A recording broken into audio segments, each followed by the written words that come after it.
murakoze inshuti bakunzi baraditeme ndabashuhuje nita bitagwiza ubasuhuza mu kiganiro ubumuntu mu bantu turi tariki ya 14 z'ukwezi kwa gatatu 2021 ikaze mu kiganiro cyacu sintinya ko abantu bambona iyo ndi kuvuga ubumuntu mu bantu sintinya ko abantu banseka iyo ntabariza impunzi sintinya ko abantu banyanga iyo ntabariza abana ba burayi sintinya abanshi intege iyo mvugira abababaye muri iki kiganiro turumva umubyeyi ushimira mwebwe bavandimwe aho muri hose mwafunguye igipfunsi mukamutabara abatabaje turumva kandi abavandimwe batubwira uko bakomeje kubyaza umusaruro imishinga cyangwa se umushinga bahawe nabo murabumva muri iki kiganiro impunzi zikomeje gutabaza byose ni muri iki kiganiro mbere ko dukomeza ikiganiro cyacu ndagira ngo nakire bagenzi banjye turi kumwe muri aka kanya Josiane niba unyumva Josiane muvugaho byinshi mwese muramuzi duhora dukorana iki kiganiro ubumuntu mu bantu n'umubyeyi ufite ubumuntu Josiane niba unyumva wasuhuza abadukurikiye kuri Radio Teme. Halo? Yes Josiane turakumva. Okay. Ya, wera mukomere mwese. Kandi kimwere cyiza. Yego. Komera nawe urakoze cyane Josiane. Twari tugukumbuye. Twari tumaze iminsi tutakumva. Yes, turi kumwe na Ashire sinakuzwa ngira icyo muvuga muramwumva kenshi Ashire niba unyumva nawe wasuhuza abadukurikiye kuri Radio Teme. Ndagusuhuza cyane Tabita gushimira kandi ko mwongeye kuntumira muri iki kiganiro ndanasuhuza abakunzi ba Radio Teme abarimo gukurikira iki kiganiro ndetse n'abazacyumva kandi sinanakwibagirwa nabo turi bufatanye mu kiganiro harimo na Josiane ndagusuhuza. Murakoze cyane Ashire turakomeza ku mubyeyi mwese mukunda cyane iyo twamuzanye muranezerwa Madamu Leya Karegeya ese nawe waba unyumva Leya noneho nkagusaba ngo usuhuza abadukurikiye kandi uhita unaturagiza Imana mbere ko twinjira mu kiganiro cyacu ubwo rero ijambo ni ryawe Madamu Leya Karegeya. Murakoze Tabita ndagushuhuje Josiane ndaguhobeye nshuhuje n'abakunzi ba Radio Teme mwese aho muri hose kandi mbifurije icyumweru cyiza n'amahoro y'Imana itanga tutabona hano kuri isi. Imana ibahe umugisha mwese kandi ndizera ko turi bugira ikiganiro cyiza kuri gahunda yanyu nziza y'ubuntu mu bantu nibaza kugira umutima w'Imana. Amen.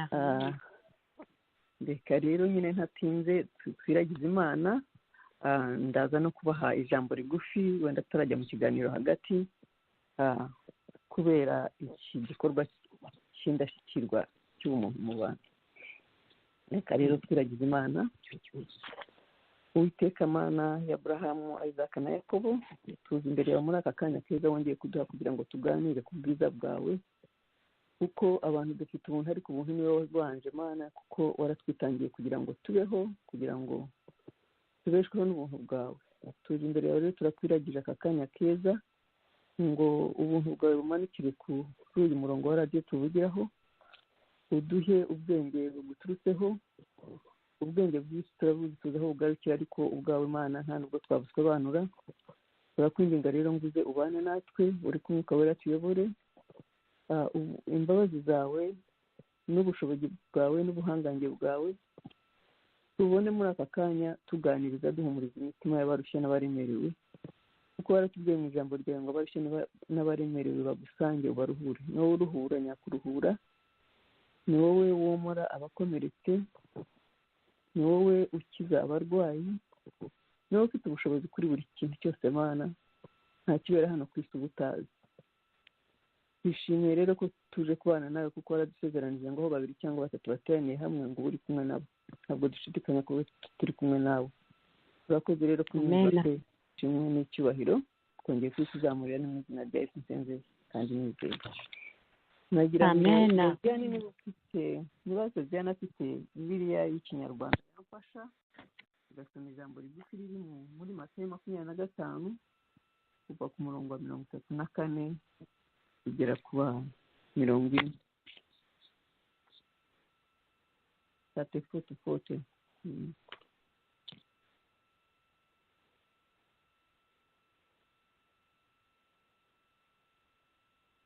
nta Bibiliya afite y'Ikinyarwanda nabona ko basomera nimba ari byiza ko twabisoma mu Kinyarwanda. ntabwo turi kukumva neza ngo iki nagira ngo Josiane niba afite Bibiliya y'Ikinyarwanda adusomere ijambo rigufi riri mu butumwa bwiza bwa Matayo 25 umurongo wa 34 kugera ku wa 40.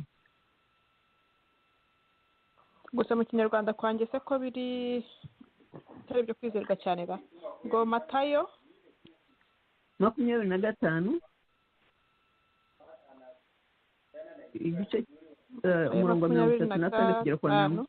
Tabita se ntiyagusomera njyewe mfite Icyongereza cyane read in English nta Bibiliya y'Ikinyarwanda nta Bibiliya y'Ikinyarwanda mfite iyo nza kuba nabimenye nari kuba nayizanye natangira ngo njye mfite kuri telefone donc sinzi ariko ndibaza ko Bibiliya ari Bibiliya yego ni kimwe hatangira ngo Ikinyarwanda umurongo 35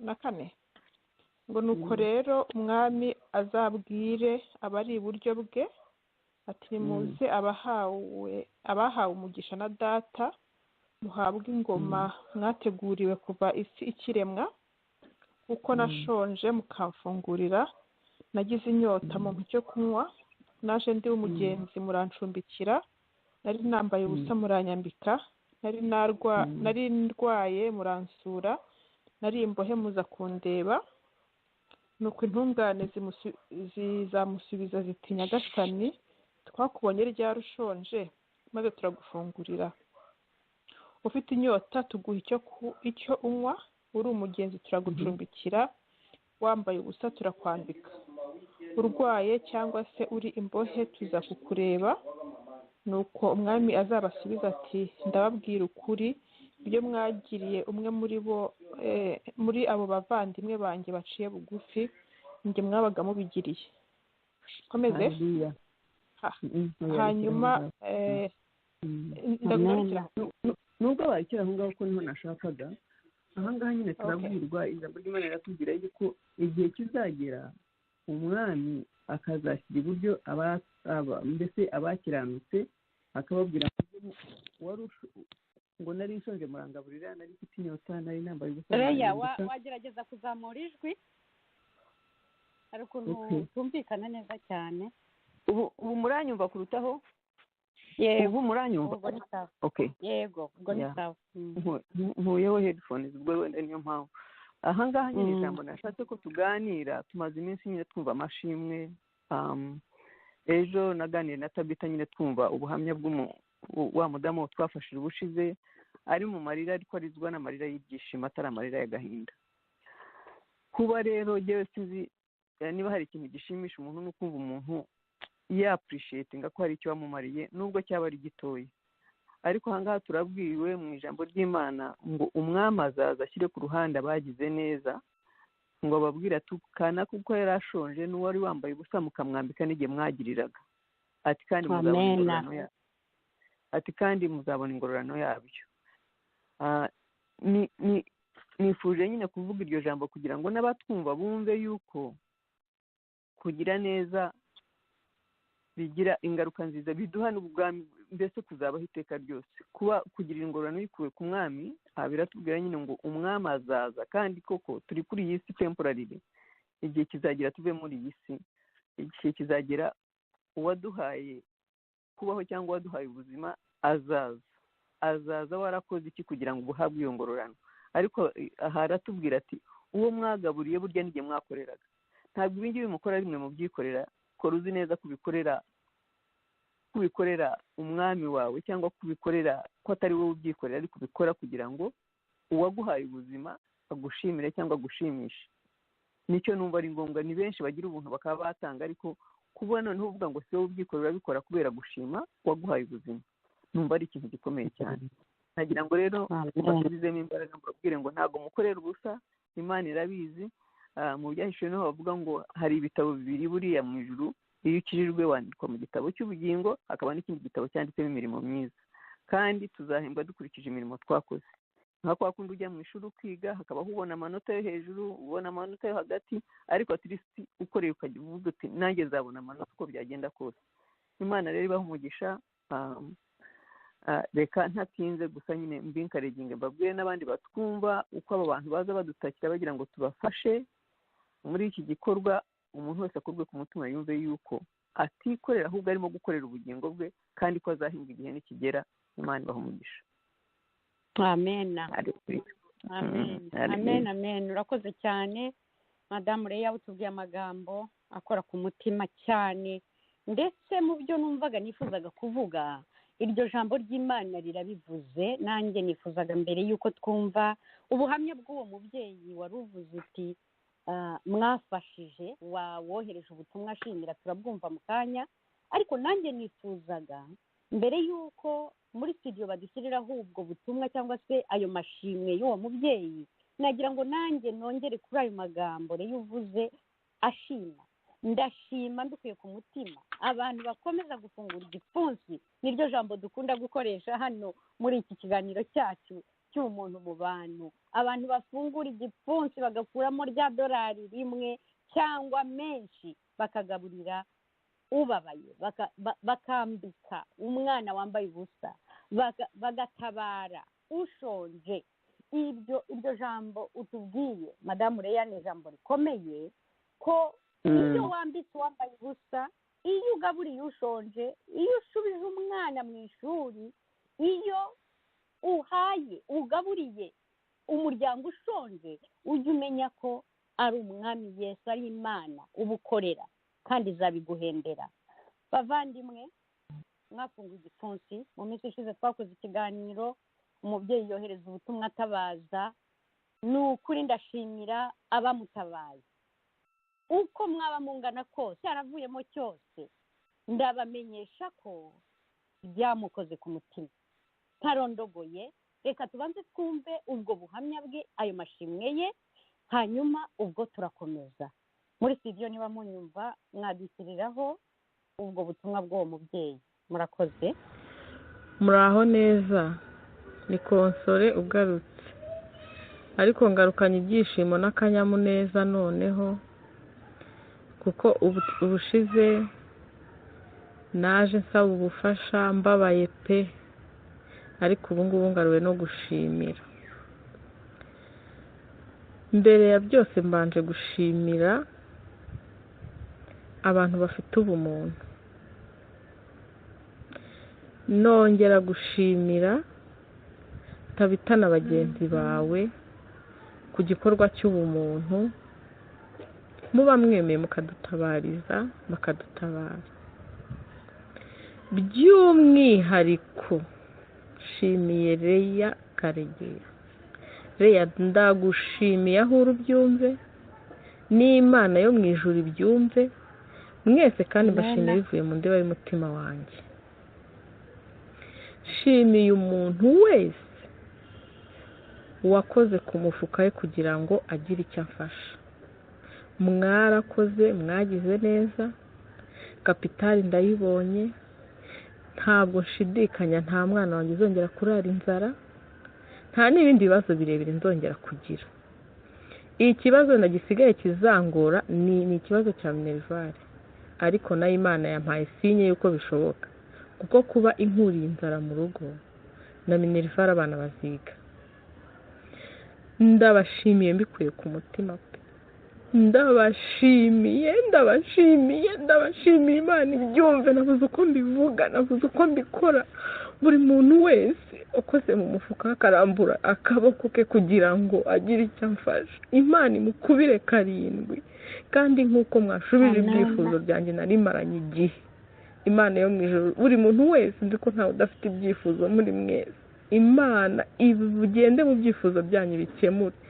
ndabashimiye abantu bagifite ubumuntu. Hari abantu benshi bababaye ariko kuba mugifite ubumuntu mukadufasha, Imana ibaha umugisha mwinshi uturutse ahera hayo ho mu ijuru. Murakoze, ndabashimiye mwese, simbaza amazina ariko abatabitaba bazi bazabanshimirire. Murakoze cyane cyane. amen amen amen amen.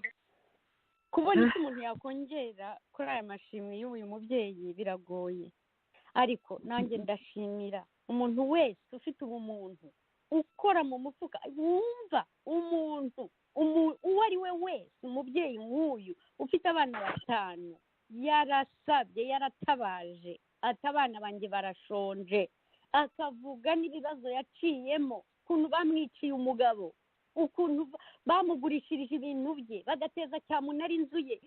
Banyarwandakazi mudukurikiye muri aka kanya, mukaba mutarigeze mwumva ubuhamya bw'uyu mubyeyi, muzasubire mu kiganiro twakoze mu byumweru 2 bishize mubwumve. Ariko abantu bafite ubumuntu barahagurutse, bafungura igipfunsi cyabo, baramufasha. None ubu arashima. Reya, uyu mubyeyi yakuvuze, ese ni iki waba waramukoreye gituma byaramukoze ku mutima? Icyo wamukoreye ni iki wakoze cyamugeze ku mutima? Ndabizi umubyeyi w'umunyabuntu, muri abashimira nawe urimo, wiyemeje kuvuga uti buri kwezi nzajya mfungura igipfunsi cyane, fasha abababaye, tabara abashonje, nambika abatambaye. Nawe ndagushima mubo nshimira. None uyu mubyeyi yakuvuze, ijambo ni ryawe. Kamita, sinzi n'iki umuntu yavuga, ariko nagira ngo ngira nanjye nshimire umuntu wese wikoze mu mufuka kugira ngo afashe uyu mubyeyi. Yewe uyu mubyeyi ubushize navuze ukuntu nahuye nawe, we yaje ambwira ati njyewe numva ijwi ryawe nkumva rirampumurije, ati kandi nananiwe kwakira, ati wamfasha ukajya usengera nkazakira nkawe. Yansabye kumusengera nta kintu yaje ansaba, ariko numva mfashe ku mutima. Ndamubwira muha umunsi, ndamubwira nzagerageza nshaka umunsi ngo usengere, mbanza no kubura umwanya ariko koko nza kumubona ndamusengera. Kandi bya bindi narabivuze ubushize, bya bindi byo dusigaye dukekana, ukavuga uti wenda uyu bamuntumye, kandi umuntu ababaye. Aho umenyeye akababaro ke, nyine mfata mukamuha gake yanshoboye. Yanshimye nk'uko wumvise ashima, araturika ararira. Nibwo navuze ariko ubu ko ntacyo nanamumariye, inyungu y'akabanshima, reka nshake batagita turebe niba hari ikindi twamufasha. Umuntu ufite abana 5 ukuganye urugendo yaciyemo, ukuntu yahunze, ukuntu yashushe nabi, ukuntu yakurikiranywe, nuko nguko byaje. Nta kintu yewe numva yafata ku mutima buri muntu wese, umuntu ufite ubumuntu wa mugani, nko kumva umuntu yishimira ko hari icyo yamumariye. Ni ikintu gikomeye cyane. Ni nabwo butungo, nabwo busigaye numva kumva umuntu akubwira ati nariraga none nahoze, wampumurije nawe. Nta mpano, nta kintu cyiza cyagushimisha, nta mafaranga yaguha umunezero nk'uwo kumva ko hari umuntu wafashije. Tunagira ngo rero nshimire buri wese. Hari umugabo sinshaka kumuvuga izina muri Texas wamufashije. Hari abadamu bariya bo wagiye umbwira, abo bose nanjye abo ntazi amazina n'abandi bamufashije, nagira ngo nanjye mbashime by'umwihariko. Kandi mbwire na buri muntu wese utwumva, igihe ni cyo kugira ngo tugire impuhwe. Abanyarwanda barababaye bihagije. Ufite ubumuntu dukwiye gufasha abababaye, nta n'ikindi n'ibyo dusezeranya abantu ngo hazaba impinduka. Nta mpinduka y'umuntu uzagenda ari afite agahinda ababaye. Tubanze twomora abo abantu, tubomore, nibamara gukira bazajya no mu gihugu banezerewe. Ariko ntibambwira ngo uzasezeranya umuntu ushonje ubabaye ngo agende azanezerwa avuge ngo aratahe. Tubanze twomora abo dufite badafite n'aho bari, mbere y'uko tubashakira no kuvuga ngo turabazanira impinduka yindi mu gihugu. Imana rero ibitwumve kandi iratwumva, kuko nk'uko nabivuze arandika. Iyo ukoze ikintu cyiza gifata ku muntu wundi atari wowe witekerejeho, Imana irabyandika kandi irabyibuka, ntabwo ibyibagirwa. Nagira ngo rero mbwire buri muntu wese utwumva, umudamu arabivuze murabyumvise ati abababaye ni benshi atari ko kubona hari abantu bashobora kuba bagifite umuntu. Abantu barihebye baza ko abantu bose babaye abantu babi, ariko reka bake bashobora kumva bakomwazuye ku mutima bongere bisubireho bumve ko batikorera bakorera Imana yabaremye iba kibahagaritseho kugeza uyu munsi. Twese turiho kubera impamvu, ntabwo Imana yagusize kugeza uyu munsi ngo wicare kuri iyi si ukora ubusa cyangwa udafite icyo ufite, kandi ntabwo ugomba gutanga icyo udafite. Agake ufite ukagabanye n'undi, Imana iragutuburira, niko ijambo ryayo ritubwira. Reka rero ntarondogoye nshime nongere nshima abantu bafashije uyu mudamu, kandi n'abandi bakiri inyuma ababishoboye bakomeze batera inkunga. Uyu mushinga ni umushinga ushimishije Imana. Imana ibaha umugisha. amen amen amen amen. Urakoze cyane nawe kugereho. Haleluya. Uyu mubyeyi rwose ibyo birashimishije. Ushimiye umugabo cyangwa se umuntu uri muri Texas, nanjye reka nubwe mu ryawe Leya, uriya muvandimwe ndamushimye, ndetse we yongeyeho ati uyu mubyeyi nzajya nkomeza mufashe uko nzajya mbishobora. Nanjye nongeye mu ryawe ndagushimye muvandimwe uri muri Texas. Hari undi muvandimwe uri Europe, sinshaka kuvuga izina rye nawe sinamusabiye uruhushya. Uyu muntu iteka ryose iyo yumvise ikiganiro cy'umuntu mu bantu ahita ambwira ati mpa kontakite z'uwo muntu. Iyo yumvise abantu nk'aba batabaza akagira icyo aboherereza. Nawe ndagushimye muvandimwe, aho uri hose Uwiteka ajya gukubira inshuro nyinshi. Hari umubyeyi mpora muvuga ndongera nsubiremo, ari hano muri Canada Montreal. Iteka iyo yumvise umuntu nk'uyu utabaza, ayo yiyemeje gutanga buri kwezi akuba kabiri, ndetse byacambwamo niba ariko bavuga mu Kinyarwanda agakuba gatatu. Umubyeyi ndabizi uri kunyumva, nanagusabye kuzaza kuri radiyo umunsi umwe, kandi waranyemereye ngo uracyabitekereza. Uwiteka azabigushoboze. Ndagushimye mbikuye ku mutima. Hari undi mubyeyi nawe uri Toronto hano muri Canada wiyemeje gufungura igipfunsi buri kwezi.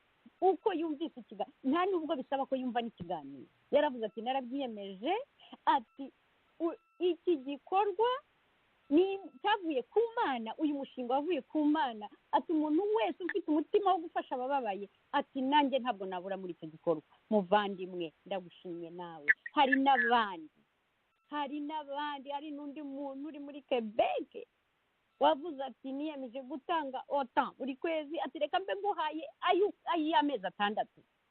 Ariko Mana, abantu nk'aba bafite ubumuntu, bavandimwe namwe mwagiye mutanga mukagira icyo mugafungura igipfunsi. Ntabwo nabavuga ngo mbarangize, murahari, muri benshi, muri Europe ni benshi, hano muri Canada ni benshi, hano muri Amerika ni benshi. Ndabasabye ngo mukomeze mufashe abantu nk'aba, mwumve ukuntu igikorwa muba mukoze kigenda kikagera ku Mana. Ati iyo wambitse buriya wambaye ubusa, iyo ugaburiye umwana washonje ni jyewe uba wagaburiye, ni jyewe, ni ukuvuga ni Imana, ni Yesu uba wagaburiye. Reka nanjye mbashime. Turi kumwe n'abavandimwe yego, nagira ngo namwe mbashimire. Yego, sorry ko ngushimira ijambo. Nta kibazo cyane, nimwe nari ngiye guha ijambo, ntufite icyo yakongeraho rwose ni karibu. Nanjye nagira ngo nshimire byimaze abo turi kumwe badahwema kuwufasha buri kwezi, ko bagiye basubiza aho bakwiye imigisha myinshi cyane bagiyeho n'amafamiye yabo. Yego Josiane we, iyo gurupe yawe kubona abantu, kumva umuntu nk'uriya ashimira, kumva abuze n'amagambo yo gukoresha kubera akantu gato umuntu aba yigomwe. Amen. Ntako bisa rwose. Ndashishikariza n'abandi bose gukomerezaho. Ufite gato gashoboka, ko gato rwose, ntabwo bisaba ikintu kinini, kuko urumva kuriya byose ntabwo twamuhaye bya mirenge, ariko urumva ko byamuhinduriye ubuzima cyane, ku buryo kugeza aho abura amagambo yo gukoresha. Amen. Ndashishikariza rwose abantu ufite uko yifashe wese kureba uko yafasha kutu joininga. nta kibazo kuza kwifatanya natwe. Thank you. Kwifatanya natwe rwose tugafasha abavandimwe bacu banyanyagiye hirya no hino kubera ibibazo twanyuzemo, kugira ngo basi umuntu ashobore kubona icyo arya, ashobore gushyira ibiryo ku meza. Murakoze. Abantu bose ndabashimira byimazeyo nanjye. Uyu mubyeyi Josiane afite gurupe y'abantu bishyize hamwe hariya hwaba muri Europe, batanga amadolari buri kwezi, bakishyira hamwe kugira ngo bafashe abababaye nk'uku nguku. Josiane, nawe ndagushimira na bagenzi bawe, ni ukuri Uwiteka ajya asubizaho mukura. Ashir, sinzi niba nawe hari icyo wakongeraho mbere ko dukomeza ikiganiro cyacu. Ashir, uyu nawe turi kumwe. Urakoze cyane, ndabanza nshimira abavuze kandi bavuze neza, ariko ngaruke kuri ubuhamya mu kanya umubyeyi yabagejejeho, abashimira uburyo yabatabaje kandi mukamutabara. Ntabwo ndi gutinde kuri iyi ngingo, ndavugaho akantu kamwe gusa. Dukunze kuvuga ngo imbaraga z'ineza zizaganza imbaraga z'inabi. Ibi kandi imbaraga z'ineza ntabwo zikenera imbunda, nta nubwo zikenera amafaranga menshi, nta nubwo zikenera mu nyangire cyangwa se ngo intore cyangwa se ngo abafana. Ni imbaraga zisaba abantu bumva ko umuntu afite ubuzima butavogerwa. Ibi rero nibyo muri mu gukora, niyo mpamvu mubona buri gihe mubona ubuhamya bw'abantu babashimira, mu gihe imbere ya FPR babona ubuhamya bw'abantu baboroga bavuga bati turashize. Ibi rero nibyo dukunze kuvuga ngo ubumuntu, uyu mushinga wanyu watsinze ku manywa y'ihangu imbaraga z'inabi za FPR. Nicyo ngicyo nagira ngo nshimangire. Murakoze. Amena. Urakoze cyane Ashire, kandi nawe Ashire, ubu muntu ufite Imana izajya ibugukomereza, ukwitanga kwawe uguhora ufunguye igipfunsi, Uwiteka ajye asubiza aho ukura. Ashire, urakoze cyane. Dufite abandi bashyitsi bari mu gihugu cya Uganda, bakaba bari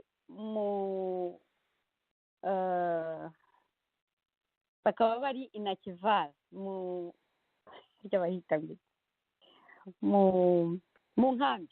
nkambi y'impunzi ya Nakival. Aba bavandimwe reka mbanze mbakire numve yuko twumvikana neza mbere yuko mbabwira ibyabo. Abubakar, waba unyumva? Wanza uri kuri mute, wakura kuri mute. Abubakar, ndabona yuko uri kuri mute. Ko navuyeho uranyumva? Yego, ndakumva. Urakoze cyane. Ubwo wasuhuza abakumva mbere ko dukomeza. Murakoze cyane, nshuhuje abantu bose banyumva. Imana ibaho umugisha, mbifurije amahoro y'Imana. Nuko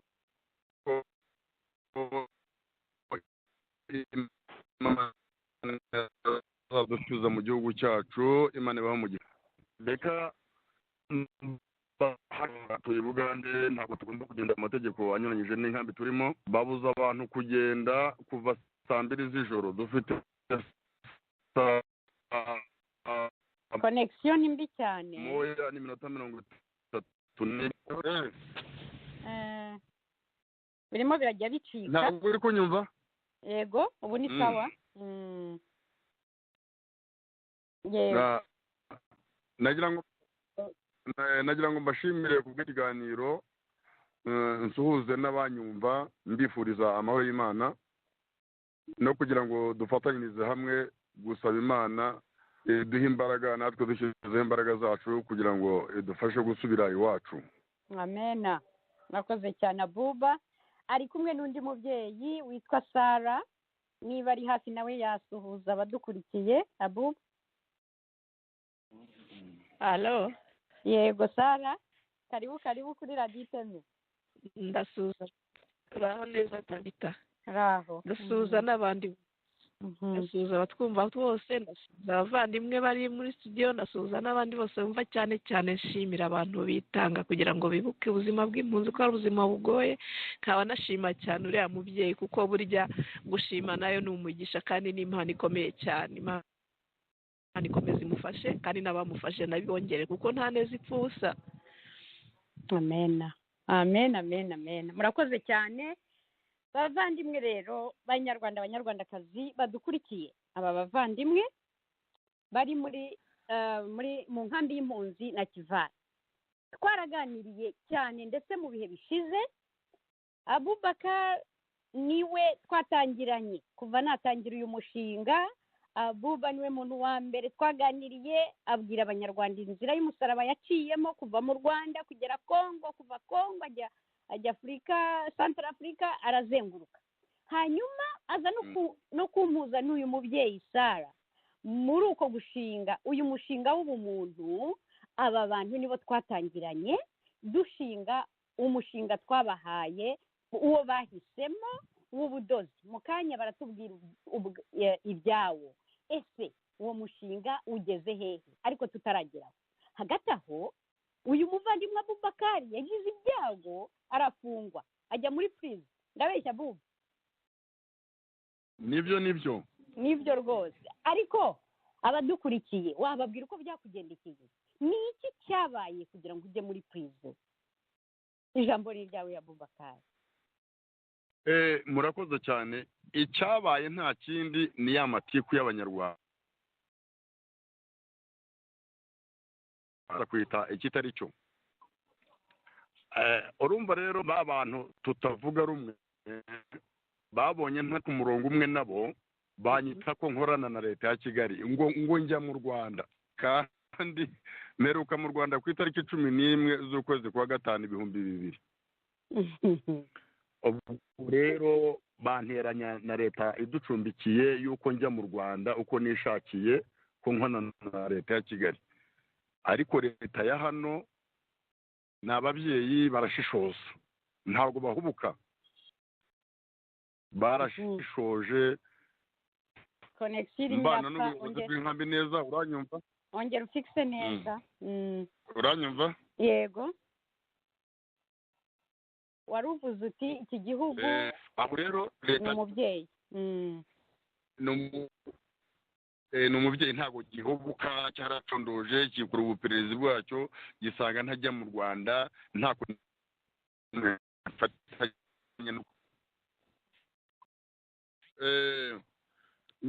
nibyo nababwiraga. Nti leta ya kino gihugu ni nziza, ni umubyeyi, yarakoze ubushakashatsi, ikora ubupererezi bwayo, isanga ntarigeze njya mu Rwanda n'umunsi n'umwe kuva mvuyeyo.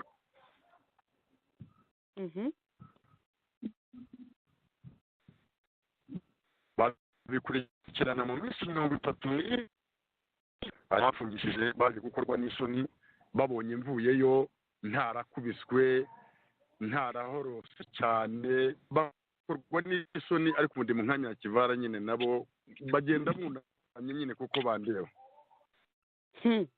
Ni nayo mpamvu rero naboneraho umwanya wo gushimira abantu bose. Ndakeka ko ari mwenda mutabimenye mwese, ariko babimenye. Nabashimira kubw'amasengesho bashyizeho n'ubundi bufasha bagiye bampumuriza.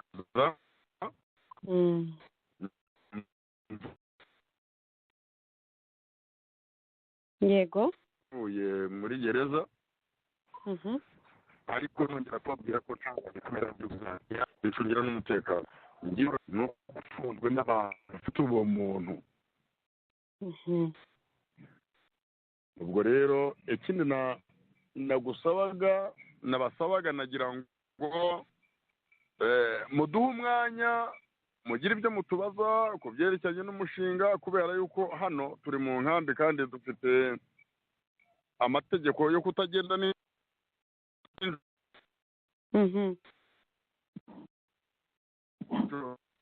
Yego. taha mu birometero 3. Yego, ikibazo ni connection. Hafi yo mu rugo ndi mu metero nka connection yanyu biri kujya byikupa. ariko turakumva. Yego, nakumvise ko amasaha yanyu arimo abajyana. Urakoze cyane Abuba kuba utubwiye ibibazo waciyemo. Turashima Imana ko muri mu gihugu gishishoza, kigakurikirana, kikareba, kikamenya umuntu niba abeshyerwa cyangwa atabeshyerwa, kigakoresha ubutabera butabogamye. Turabashimye cyane kandi turiyama n'abagambanyi bari muri opozisiyo bagambanira bagenzi babo. Iki ni ikintu kibabaje kandi giteye ubwoba. Ibi ni byo duhora tuvuga. Uru Rwanda twifuza rugiye kuza, tugiye kubona mu minsi iri imbere Imana igiye kuduha nk'abanyarwanda, ni u Rwanda ruzaba rugizwe n'abantu b'abanyabuntu bafite ubumuntu, badafite ubugome bugambanira bagenzi babo. Urakoze cyane Abuba, Imana ishimwe ko wavuye muri prison amahoro. Ubwo rero reka tubahe umwanya, nimutubwire umushinga mwahisemo, abanyarwanda babafashije, babatera inkunga, bimeze bite? Ese umugambi w'umushinga wari uwo gufasha abana, kwita ku bana cyane cyane, mwatubwira uko bimeze? Ijambo ni iryanyu, yaba ari wowe yaba ari Sara, umwe muri mwe yabwira abanyarwanda aho umushinga ugeze. Murakoze. Urakoze cyane. Reka Sara babwire abone no kugenda kuko bwije. Yego.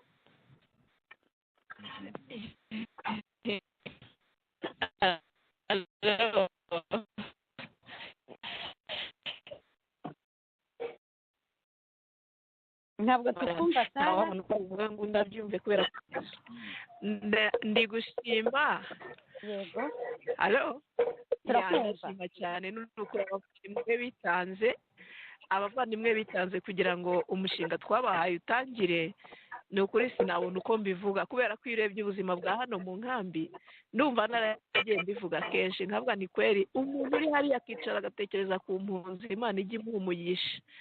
Kuko hano muri iki gihugu aho turubona uba ubona, simvuga ko yenda ntawe witaye ku mpunzi, ariko ubona mikoro ni make kuko impunzi ni nyinshi cyane ku buryo bigeze aho imishinga itera inkunga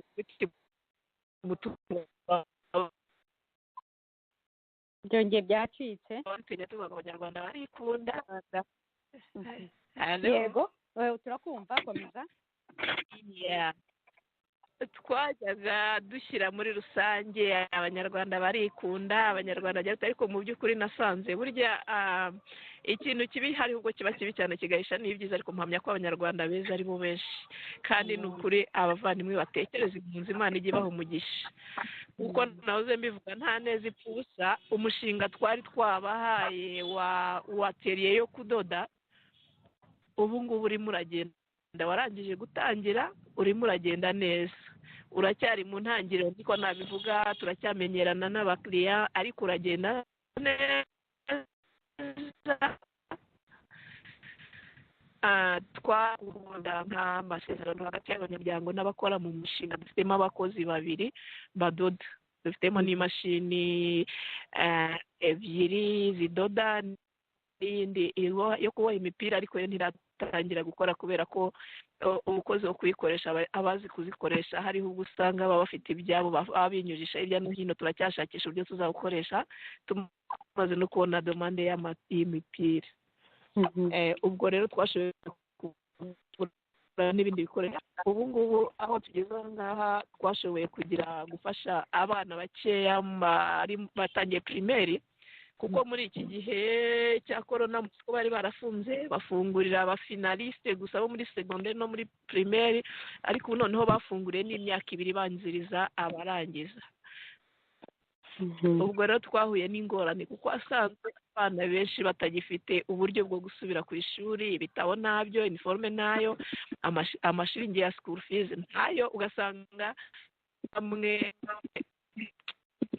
bagiye bacika intege gufashamo abana bagiye gusubira ku ishuri. Abana twafashije bagera ku mbere wabonaga koko nta kintu bashobora, ntacyo ababyeyi bashoboraga gukora, kuko burya n'ubufasha bajyaga babona, ubufasha bajyaga ubwo ntabwo tukumva ari kuvuga rwose uburyo dushobora Sara biri kujya bicika cyane mwongere mufikise telefone niba niyo muri kuvugiraho ndabona netiwaka ari nkeya. okay Alo, komeza yego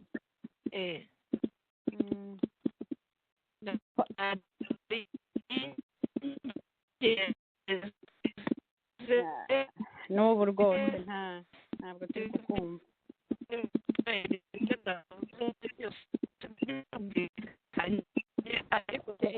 ibi ntabyo nta kintu ndi kumva rwose ndumva nk'inyuguti imwe budataruka ku ijambo rimwe nta kintu ndi kumva. Ntabwo turi kubumva konegisiyo yanyu imeze nabi cyane. Yego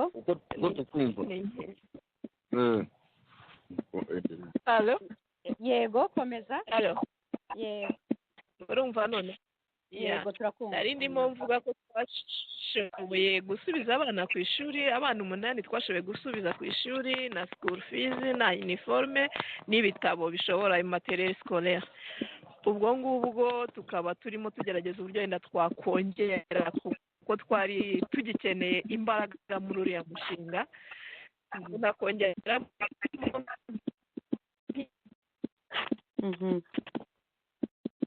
dushobora gufasha hari baduhaye demande babonye bafite ko tubafashe ibitabo akatwereka ibibazo nk'awa mwana w'ikimuga nigeze kubereka wahiye amaguru ahora aza kuyinyuka ariko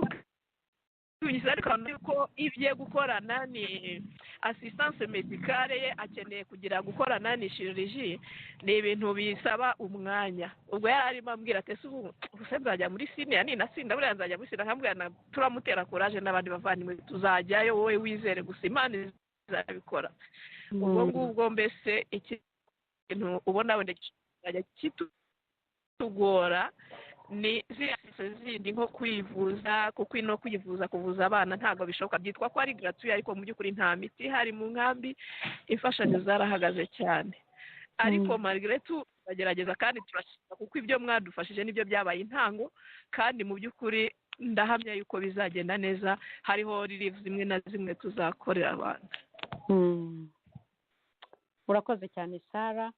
Byagiye bicika yagira byagiye bicika natwe hariho ibyo tutagenda twumva neza network ya hano hariho ubwo ibasasire ugasanga iracika. Umuntu agenda aho network reka mbahe na bubu. Urakoze cyane Sara. harako nagira ngo nongereho mu mbabarire cyane. Ni nta kibazo wa bubu ijambo ni ryawe. Hano burije iyo bwije network iba nkeya. Turi hafi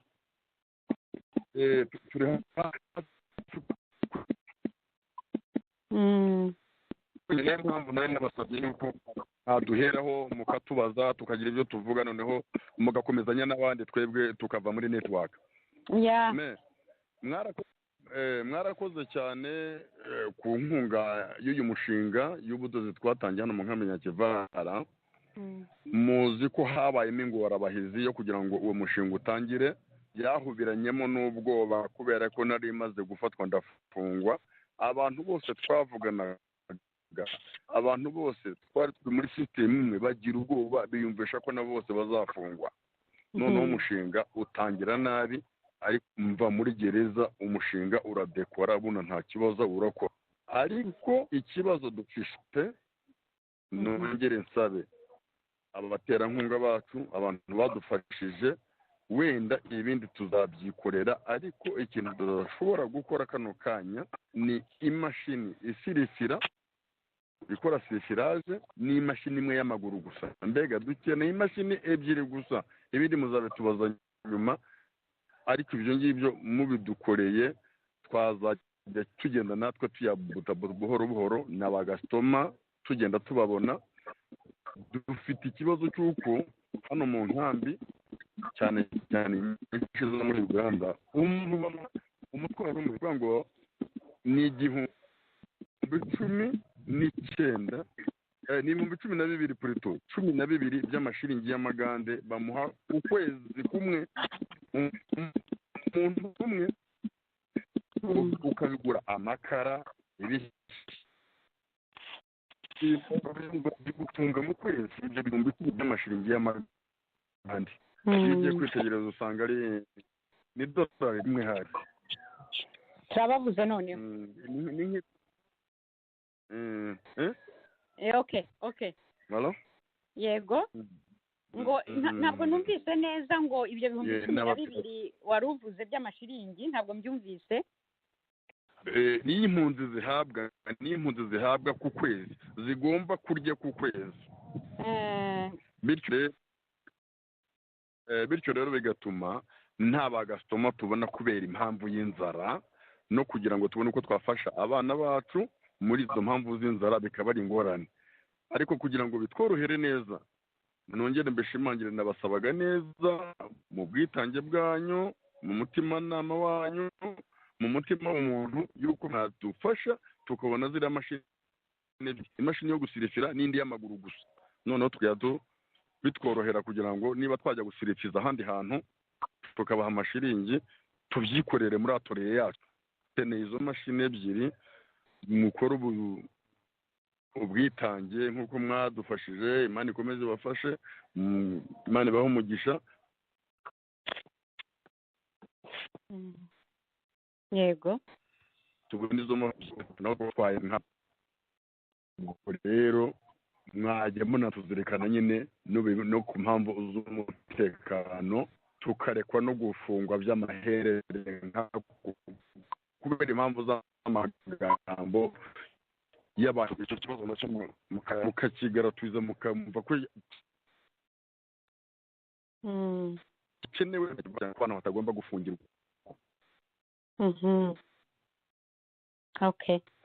hari icyo mwatubaza hagati aho ngaho kubera ko bwije na network zicikagurika mwatubaza tukungurana ibitekerezo mu minota runaka noneho twe tukava muri network murakoze cyane reka mpe bagenzi banjye ijambo ufite ikibazo yababaza mbere ko mugenda Josiane yanjye utubazo icya mbere aravuze ngo bakeneye izindi mashini ebyiri ngo imwe ngo ntabyibagiye izo baguze zikora iki izo baguze zikora iki bafite bafite ebyiri zikora iki izo zindi bashaka zigomba gukora iki izo ebyiri zitakora nicyo ni ikibazo cya mbere yabivuze ariko ngo barisirifira yego Sara ni imashini isirifira ku buryo mbese hariho amamashini atera amazigza ku bikwembe ku mariba yashyiraho imirimbo cyangwa afunga ziriya nandi zo hasi ubona ko ari byo bigezweho hano n'abandi bantu nabo mu bindi bice hanze y'inkambi baba bashaka noneho izo byiza zikaba ari ukudoda bisanzwe bakurikiye birimo biracika ntabwo turi kukumva ndi kwiyumvira rwose ntabwo twakumvise ni ukugira ngo turaforce tubone kantite y'abakozi ntabwo twakumvise icyo wavuze mbere aho ngaho reka mbisubiremo hari niba munyumva yego gerageza twumve ni uko amashanyarazi yabuze iriya y'amashanyarazi ihagaze hagakora imwe y'amaguru ubwo rero dukeneye indi imwe y'amaguru tugakenera n'indi imwe ebyiri zidoda imwe y'amashanyarazi n'indi y'amaguru yego n'indi y'amaguru rero mukaba mushaka iy'amaguru kugira ngo iy'amashanyarazi kitari gukora mushobora gukoresha iy'amaguru aha correct okay tukagira n'indi tukashaka n'indi ya sirisirazi yo gusirisira ni bya bindi cyane amaze kuvuga byo kushaka nibyo igataka gusirisira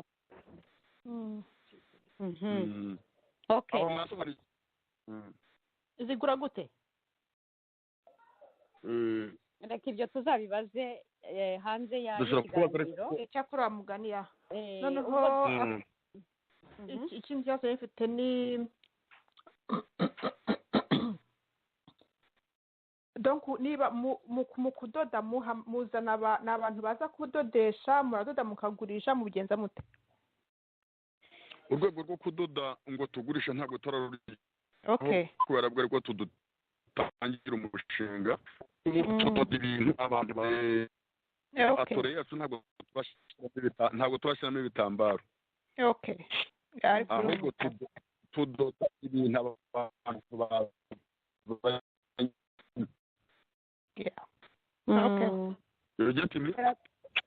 nabyumvise. urakoze cyane. hari ikibazo Josiane wari ubajije utese ayo mamashini agura ate? reka tuzabiganire neza bazabitubwire mu buryo burambuye, noneho nabo babanje kubireba wenda. yego nabo babanze babirebe mu kiganiro cy'ubutaha tuzabibwira abadukurikiye, ubwo abifuza kugira icyo babafasha bakagura aya mamashini rwose bazabikore ariko bitanzwe mu buryo burambuye. murakoze cyane. sinzi niba hari undi waba ufite ikibazo. akandi kabazo kamwe. yego. iyo bari gufasha abana bahitamo abana bafasha bakurikije iki?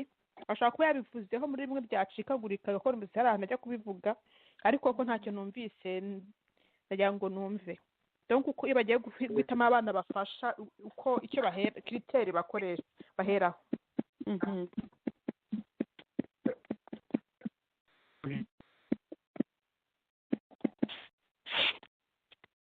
ntabwo tubumva. abo bana ubona iwabo batishoboye badashobora kuba babona ibiryo akaba yabona icyo arya ariko atabona iki, atabona sikurufizi, atabona ibitabo. birimo biracika ariko ndabyumvise ngo bahera ku bana batishoboye. wabyumvise Josiane? Okay. yego. ariko ntabwo mujya mu nkambi yose, donc hari numvise inkambi ni nini cyane, hari nko mu gace murimo wenda abantu bose se ko batayumva, ko badakurikira iyo gahunda, mwajya mureba n'abadashobora kuyumva ariko batishoboye. sinyeka ko abantu bose buriya bakurikira ibi biganiro dukorera ku maradiyo iteme. njyewe nasajestinga ko mwajya mureba umwana wese utishoboye mu buryo bwose bushoboka. kandi nyumva ko donc nk'abana b'imfubyi cyane cyane bakunze kugira ibibazo. donc bakaba abana b'imfubyi, abana bafite umubyeyi umwe, donc abana bari ubona nyine kuko bamwe bavuga ngo the weakest of the weakest, atari ukuvuga ngo nabo mu runana gusa ariko kuko natwe ntabwo turi mu runana, badufasha ntibari mu runana. kumva ko bafasha abana mu runana nk'uko avuze ngo ugira uburezi uko yabivuze. urumva ko bishobora kuba byaca intege abantu wumva yuko wenda ari kujya gufasha abana bo mu ishyaka runaka cyangwa se abana b'abantu runaka, ariko barebye abana nyine bamwe nyine koko babona ko babikeneye bitagize aho bihuriye n'ishyaka cyangwa se ngo uvuge ngo ni abantu runaka bari gufashwa. ndatekereza ko ahanini icyo Abuba yashatse kuvuga hari n'abakurikira n'ibi biganiro bakumva gahunda dufite se, kuko abantu bose ntabwo bashobora gukurikira ibiganiro byacu, cyane cyane abari mu nkambi sindikeka.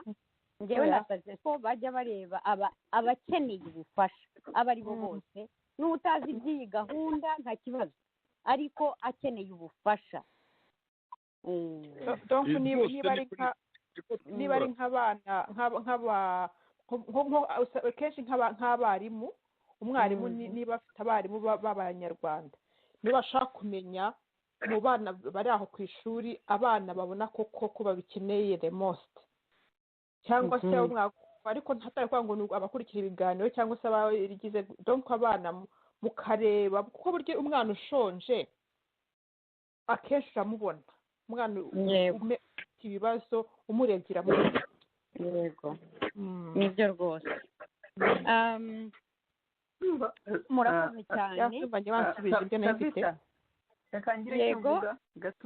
yego mama rero navugaga nka Sara nibo bari kuri tereni wenda mu gace karimo batubwiye ko inkamba ari nini, ariko mu gace karimo ntibashobora kwa-identifyinga bakamenya abapfakazi bahari n'imfubyi zihari, kuko ibyo ari byo byose abo nibo bantu bari vulnerable tugomba kumenya ko bakeneye ubufasha.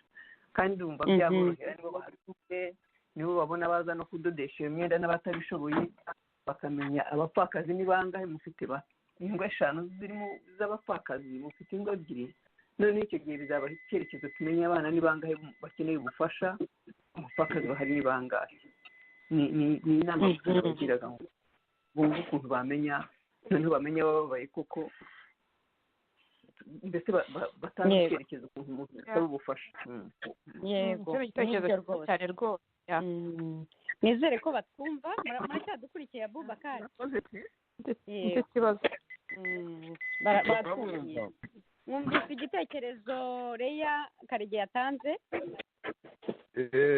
nacyo yego murakoze cyane rero ariko ibyo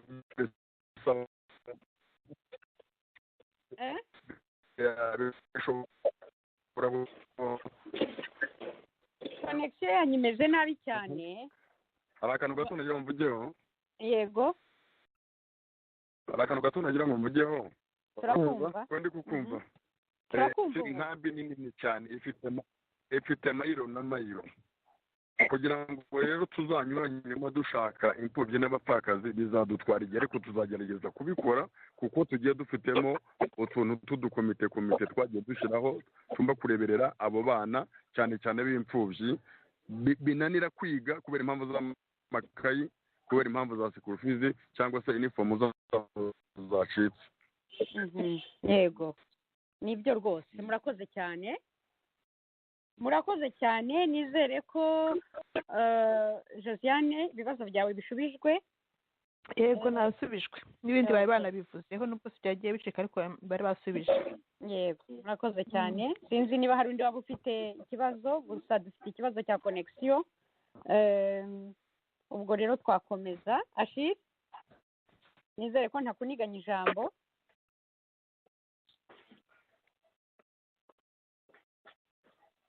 Ashire banza tutakiri kumwe simbizi oya ndahari mugore nandi kuri mute muranyuba yego turakumva nta kibazo numvise buhamya numvise nuko abo bantu bari mu nkambi nduvariya na Kivara ibibazo bahura nabyo kandi no gukomeza nyine gushyiramo imbaraga kugira ngo abantu bafashwe kandi nkunze ko munasobanuye ko ari ugufasha abantu bose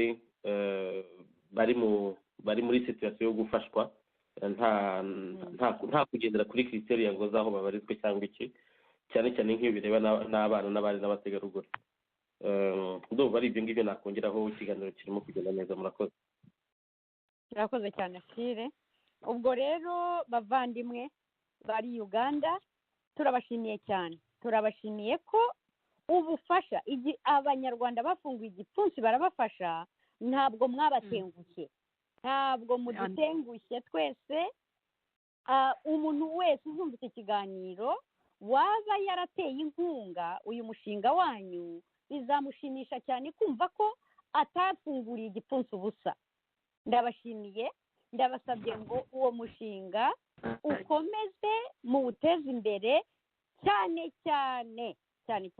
ikireka ngisurinye cyane nyabuneka ikizavamo cyose ikivamo cyose turabasaba ngo nimwite kuri abo bana hari abana bandagaye badafite kigurira babakene barangije za high school babura icyo bakora nimugerageze umushinga uko uba munini niko mushobora no kubafasha mukaba mwabaha n'akazi cyangwa se mukabafasha gushaka n'akandi kazi nimufashe abo bana Sara urabizi ba bana baje ku kiganiro bataka bavuze induru bati turashonje tujya mu ishuri dushonje tukirirwa twayura nyabuneka abo bana nimubamenye turasaba yuko abana bari bo mushyira imbere murakoze cyane reka tubareke mwigendere niba nta kindi mwakongeraho ahasigaye ikiganiro gikomeze imana ibaha umugisha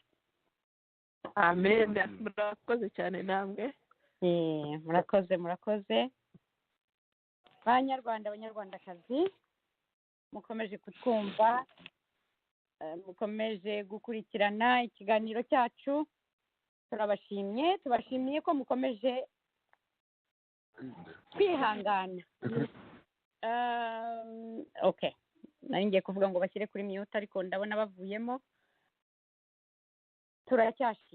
turacyashima abantu mwese mukomeza gutera inkunga aba bavandimwe. Baravuga bati turacyakeneye imashini ebyiri.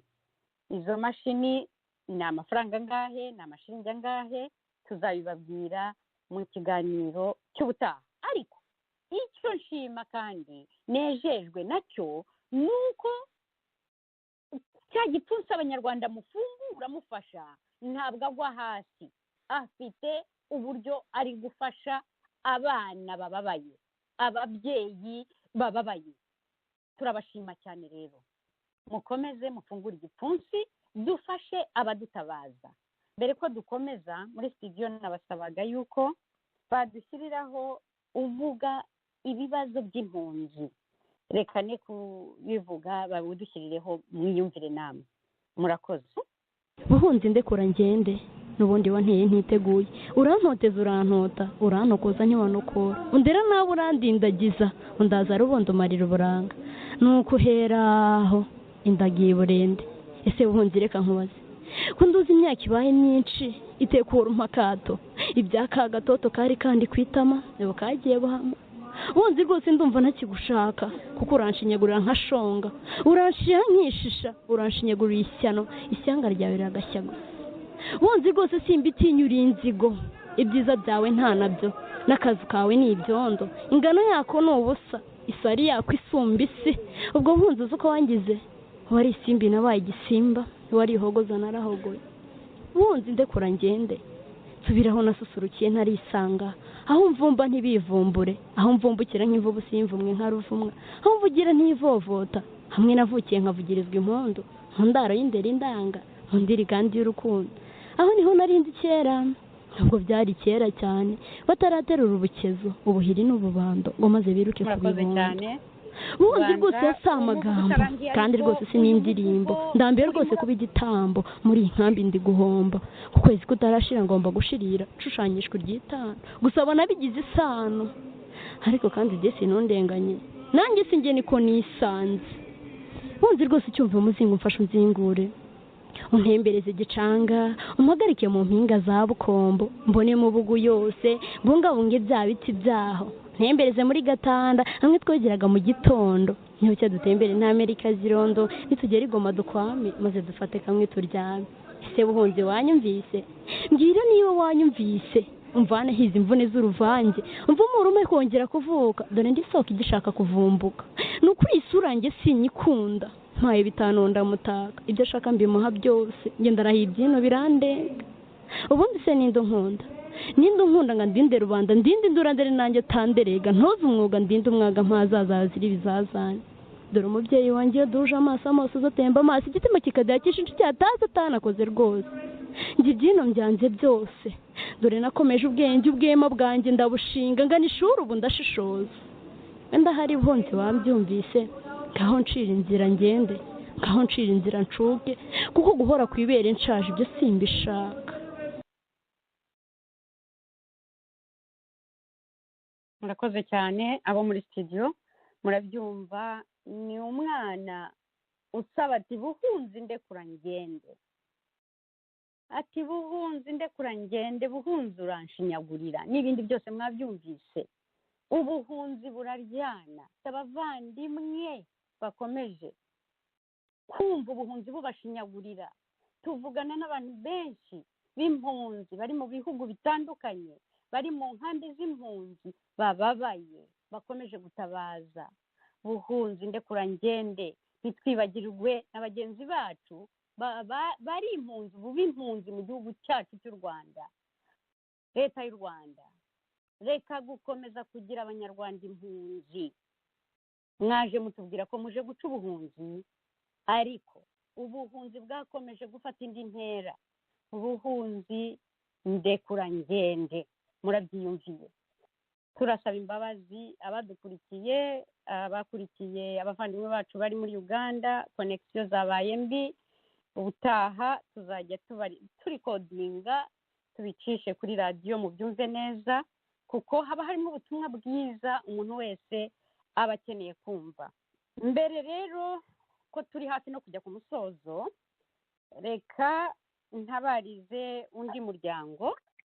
Hari umuryango uri muri Afurika y'Epfo. Yego yego numara gutabariza nasaba nk'iminota mikeya kugira ngo ngire najya kumvuga yego kuri uyu mushinga. Okay, urakoze cyane Ashire. Ndagira ngo ntabarize umuryango uri muri Afurika y'Epfo. Hari famiye ibabaye iremerewe, ni famiye umugabo n'umugore bafite abana 3 baratabaza. Ni abantu bafite ikibazo cy'umutekano, hari aho bari, hari n'igihugu cyacu cy'u Rwanda gikomeje kubakurikirana mu buhunzi barimo. Tabariza ngo bavandimwe mufite ubumuntu, ndabasaba ngo nimwongere mufungure igipfunsi mufasha abo bavandimwe. Mushobora kwibaza muti ese abo bantu muba mwabamenye mute ko ibyo bavuga baba batabeshya? Nimuhumure kugira ngo tubizane kuri radiyo, nuko tuba twakoze ubushakashatsi bwimbitse tukamenya koko abo bantu bakeneye ubufasha ndetse mu buryo bwihutirwa. Hari benshi bashobora kuza ku maradiyo bakivugira, hari n'abandi burya bibagora cyane cyane kubera umutekano wabo. Ibyo rero turabyubaha cyane, ariko uwo muryango nanjye barantumye ndawutabariza. Bavandimwe mukomeza gufungura igipfunsi mufite ubumuntu, ndabasaba ngo mukomeze mufungure igipfunsi dufashe abavandimwe bacu bababaye bari impande zose. Mu kanya turumva indi audio y'umubyeyi nawe utabaza avuga ibibazo afite, asaba ati nyabuneka reka niye kubivuga murabyiyumvira. Ariko mbere ko twumva ubwo butumwa bw'uwo mubyeyi ari naho turi busoreze, ndagira ngo nk'ijambo Ashire. Ashire uranyumva? Yego Tabita ndakumva.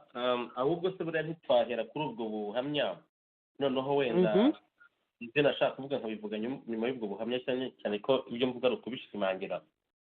Okay, sawa, urakoze cyane. Ubwo rero reka dusabe abo muri studio, turimo turegera umusozo. Ubwo nyuma turasezera ku badukurikiye no ku bazadukurikira, ariko mbere ko tugeraho reka dusabe muri studio badushyirireho ubwo buhamya. Murakoze.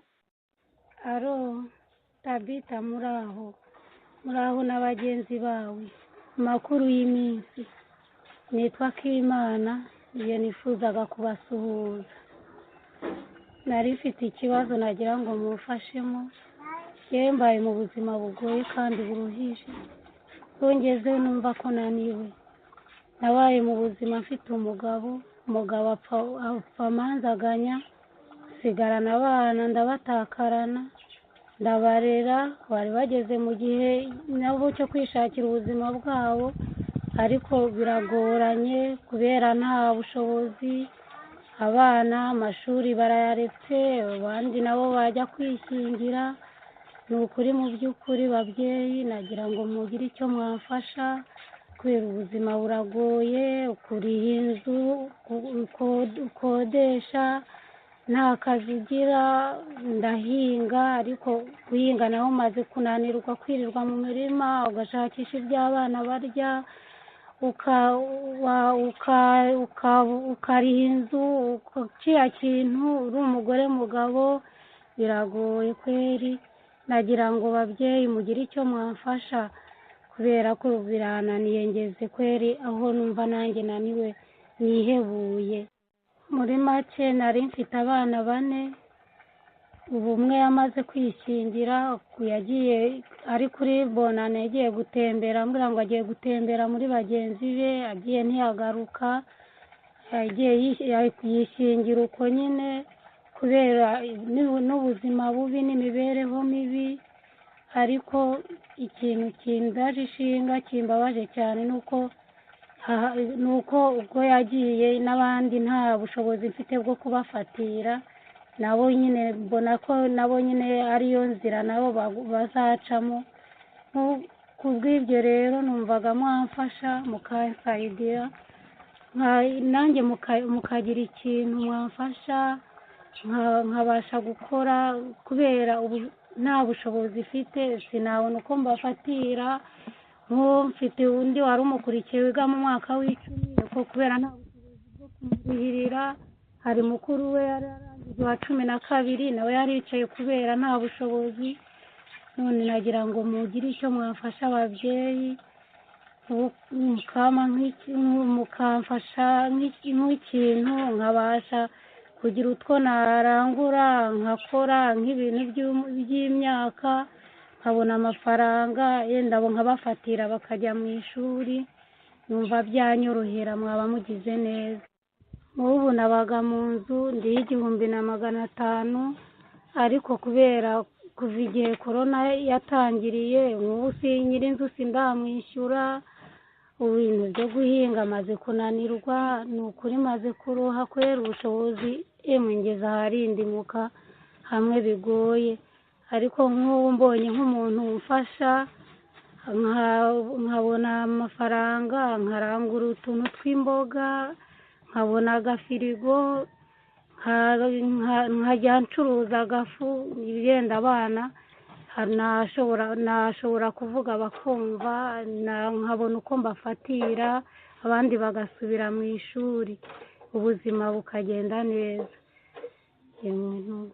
nk'ubu ngifite ikibazo mu gihugu iwacu nahavuye kera nk'umwana mutoya ngera mu buhungiro ndahashakira mpabyarira abana nta muryango ngira abana baricara bakambaza nguko tujya twumva ko iwacu ari mu Rwanda ubu ntitwataha mama numva binteye bikantera kurira bitewe n'uko iwacu nahavuye nta mutekano dufite ikibazo cy'intambara ariko nkagerageza kubabwira ngo bihangane nibigenda neza tuzataha ababyeyi nagira ngo mumfashe mugire ikintu mwamfasha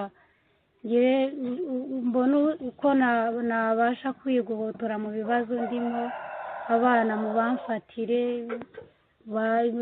bicare mu rugo igihe bazajya babona hari utwo dukora tuzatubarangaza babashe kwicara hamwe nta kibazo zaba mugize neza murabyumvise intabaza nari navuze ngo ni ubuhamya ariko navuga ngo ni intabaza kurenza kuvuga ngo ni ubuhamya ni intabaza umubyeyi aratabaza yageze ati ngeze aharindimuka iyo umubyeyi w'umunyarwandakazi ageze avuga ati ngeze aharindimuka umenye ko ageze aharindimuka koko bavandimwe ndagira ngo nk'uko Imana yabahaye ubumuntu dukomeze dufungure igipfunsi dufashe abavandimwe nk'aba bageze aharindimuka hariyo famiye mbabwiye iri muri Afurika y'Epfo hari uyu mubyeyi utabaza ugeze aharindimuka reka mbasabe dukomeze dufungure igipfunsi turagana ku musozo reka rero mbere ko dusoza mpe buri wese muri bagenzi banjye turi kumwe buri wese muhe umunota umwe ibiri agira icyo yavuga mbere ko turangiza reka mpere kuri wowe Ashiri wari wambwiye uti ndifuza kugira icyo nakongera ku byo twavuze byose Ashiri ijambo ni ryawe yego urakoze cyane Tabita ariko mabarire ntabwo nza gufata umunota umwe ndafata mike cyane kurenzaho kubera ko ibyo numvaga nshaka kuvuga nanze kubivuga mu kiganiro hagati cyangwa se kinagitangira numvaga ari ingenzi ko abantu batanga ubuhamya abantu bavuga ibyamaze kugerwaho babanza kuvuga ayo makuru kugira ngo n'abakurikira iki kiganiro abantu bumva uwo muntu muri bo bamenye ko mudakora ubusa kandi ko ibyo mukora bigira akamaro ubwo rero ngewe nifuje kongera gusa nk'uganiriza abantu kuri iyi ideoloji twakwita mu kinyarwanda ngo ingengabitekerezo y'ubumuntu kugira ngo abantu bumve neza uyu mushinga uko uteye bumve izi ndangagaciro mufite uko ziteye n'aho zituruka bumve n'imbaraga muzifitemo ndetse binababera icyitegererezo cy'ejo hazaza. Ubu muntu rero mu busanzwe wenda mu gifaransa babyita humanisme ni ihame rikomeye mu bijyanye n'uburenganzira bwa kiremwamuntu. Aha ngaha nkaba nshaka wenda kwibutsa abantu ko nubwo uyu mushinga murimo mushyiramo imbaraga nyinshi cyane ari uwo gufasha impunzi, mu by'ukuri ni n'umushinga unagamije guca ubuhunzi, kuko kuba impunzi ziriho ni ibintu bitagumye no kwemerwa, ariko kubera ko nyine hari ukuntu imbaraga zitubana nkeya, abantu bagahunga, abantu umutekano wabo ukaba mubi, ubwo n'impunzi nazo ziba zifite uburenganzira bwazo. Ikintu rero iyi ngengabitekerezo y'umuntu ikaba n'ikintu cy'ibanze gikomeye cyane mu kubana mu mahoro, kubana mu bumwe burengera inyungu rusange. Ibi ni ibintu dukunze kuvuga cyangwa se nkunze no kuvuga, kuko ubumuntu nyabwo bugomba no kuba mu mategeko agenderwaho na bose kugira ngo abantu bubahane, kuko muri Bibiliya baravuga ngo kunda mugenzi wawe nk'uko wikunda, ariko kubera ko abantu bose wenda badasoma Bibiliya cyangwa se bibagora cyangwa se bibananira, hari naho amategeko avuga ngo ubaha uburenganzira bwa mugenzi wawe, umenye ko uburenganzira bwawe bugarukiraho ubwundi butangirira. Ni ibintu byenda gusa. Hakongeraho ngo ubumuntu ni amahame ashingirwaho mu kuzamura imibereho myiza y'abaturage. Ngira ngo aha ngaha nshimangire cyane ko ibikorwa bitoya mugenda mukora, ariko tubyita bitoya kubera ko wenda bifasha umuntu umwe kandi hari abantu benshi cyane bakeneye gufashwa, ariko ni ibikorwa binini cyane mu rukundo, muri ubwo bumuntu. Nkongera nkashaka kuvuga ngo ubumuntu nk'ibikorwa byerekana uko twifuza u Rwanda rw'ejo hazaza mu by'ukuri, kuko iyo FPR ishingira ku bumuntu, iyo ishingira politike n'indangagaciro zayo ku bumuntu, ntabwo abantu baba bayihunga. Abantu bayihunga kubera ko hari ikibazo kijyanye n'umutekano n'imibereho myiza. U Rwanda rero twifuza ni u Rwanda rutarimo ubuhemu, kuko amategeko iyo ariho arengera bose. Ni u Rwanda rutarimo mpemuke ndamuke, kuko ibyo twifuza ni ukuzashingira ku mategeko afite amahame mu bumuntu. Ibyo mvuze ngo ibyo twifuza ni twebwe abanyarwanda twese turambiwe aka karengane n'ubuhemu bwa FPR. Ni u Rwanda rutarimo ntibindeba, kandi uyu mushinga murimo mu by'ukuri mwashobora no kuba mwicaye muri kumwe na famiye zanyu uyu mwanya muri mu kureba televiziyo cyangwa mwagiye mu bindi bintu, ariko murawufata mukavuga muti reka twite no kuri bagenzi bacu bari mu nkambi z'impunzi kandi batakoze amakosa yatumye bajya aho ngaho.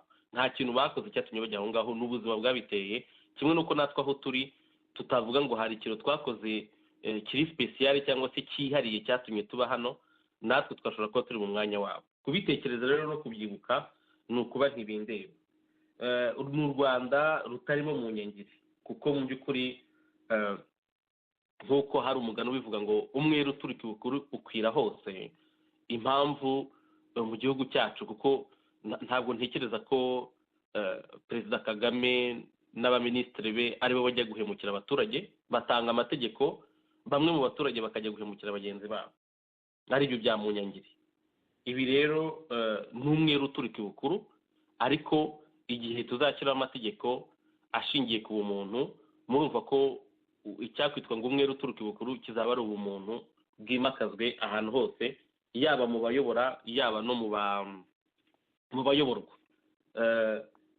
Ikindi nshaka kuvuga kandi numva rwose nkomeyeho ni uko akenshi abantu bakeka ko ibi bikorwa by'ubumuntu ari ibikorwa byo kugira neza gusa biri aho ngaho. Oya, ndagira ngo nshimangire ko ibi bikorwa by'ubumuntu ni initiative, ni ibikorwa bishingira kuri kamere y'umuntu yo kumva ko umuntu atagomba kurenganwa, ariko bikaba ari n'indoto abantu bafite z'uko igihugu cyabo nacyo cyazashingira kuri izo ndangagaciro z'ubumuntu. Ni ukuvuga ngo politike ishingiye ku bumuntu niyo twifuza mu Rwanda rwa nyuma ya FPR, kandi u Rwanda twizera ko tuzabona vuba aha ngaha. Iyo politike rero imerite kugira ngo abanyarwanda bakunda kumva radiyo iteme, abazumva iki kiganiro bajye bamenya nabo uko bagenda, bajye bamenya aho bashyira imbaraga, bajye bamenya n'ukuntu bakwitwara. Ni byiza ko bamenya ngo politiki ishingiye ku muntu irangwa n'iki cyangwa se imerite. Ngiye ku bwanjye politiki ishingiye ku muntu ifata ikiremwa muntu ndetse n'ibindi biremwa by'isi nk'ubukungu ntavogerwa. Ni ukuvuga ngo ibintu by'amabuye y'agaciro cyangwa se ibintu bijyanye na materiyeri, ibintu bijyanye n'ibintu bitari abantu, bitari ubuzima bw'abantu, akenshi usanga ari ibintu abantu bakoresha kugira ngo batsikamire abandi cyangwa bakandamiza abandi. Ariko politiki ishingiye ku muntu ifata umuntu nk'ikiremwa kireshya n'ikindi, ifata ibidukikije nk'ibiremwa bigomba kudahungabanwa uko abantu bishakiye, ni politiki ituma habaho amahoro n'iterambere birambye. Politiki ishingiye ku muntu niyo ibasha gukusanya imbaraga zose n'ubushobozi bwose mu guharanira imibereho myiza y'abaturage. Mu by'ukuri uyu mushinga ubumuntu mu bantu mukorera hanze y'u Rwanda ni umushinga ubayeho kubera ko hari abantu usanga leta itarigeze yubahiriza uburenganzira bwabo bujyanye n'imibereho myiza y'abaturage. Kuko imibereho myiza y'abaturage burya ku bantu wenda badasobanukirwa n'ibintu by'imiyoborere, umuturage yari mu gihugu aba yaremeye kwemera ko ubuyobozi bumuyobora, ariko ubuyobozi nabwo bukaba bufite inshingano zo gusubiza ibibazo byose yagira. Ni ukuvuga ngo ibibazo by'umutekano, aho atura, ibyo arya, uko yigira. Kwigira ni ukuvuga ngo uko umuntu avurwa, uko umuntu ajya kwiga, uko umuntu ahitamo icyo aziga kandi kikazamubeshaho. Politike nk'iyo ngiyo usanga ntabwo yica abantu, ntabwo ibasenyera, ntabwo ibakanga, ntabwo ibahahamura, ntibateza ibyago ngo nirangiza inababuze kurira, ntibabuze ubwisanzure, ntibime uburenganzira bwabo, ntituma banayihunga, kuko aba bantu bose twavugishije ni abantu bahunze iriya leta. Iki kiganiro ubwacyo rero cy'ubumuntu mu bantu ni igihamya ubwacyo cyerekana yuko cyangwa se cyerekana uburyo politiki ya FPR idashingiye ku bumuntu. Abantu bagomba kubimenya kandi ntibagire n'ikintu bongera kuyitegaho. Iyo politiki tubyibutse ishingiye mu kwica abantu, kubanyaga ibyabo, kubakenesha nkana, gukenesha abaturage nkana, gukoresha iterabwoba, gukoresha igitsina gore, ishingiye kandi no ku busumbane bukabije, aribwo butuma abantu bahunga, ari nabwo butuma abantu inzara ibica. Ibi byose uyu mushinga wanyu ubumuntu mu bantu bwarabinesheje, kuko ubu ngubu urebye hasigaye ko izo mbaraga z'inabi zihirimo. Icya gatatu ari nacyo wenda ndibuze gusa nk'urangirizaho, ni uko politiki ishingiye ku bumuntu igeraho igahinduka umuco mu bayobozi no mu bayoborwa. Nigeze kubivuga kare, ariko icyo ngicyo impamvu nyivuze ni uko aricyo kirangantego ndakemanga cy'iterambere nyaryo. Ni ukuvuga ngo ibyo leta igenda ivuga, kuko muri ibi bintu turimo, impamvu umuntu mu bantu ihari ni uko uburenganzira bw'impunzi bwazo butubahirizwa. Ni ukuvuga ngo hari inzego ziba zishinzwe kubahiriza no gutuma uburenganzira bw'abo bantu bwubahirizwa, ariko ugasanga ntabwo bubikora.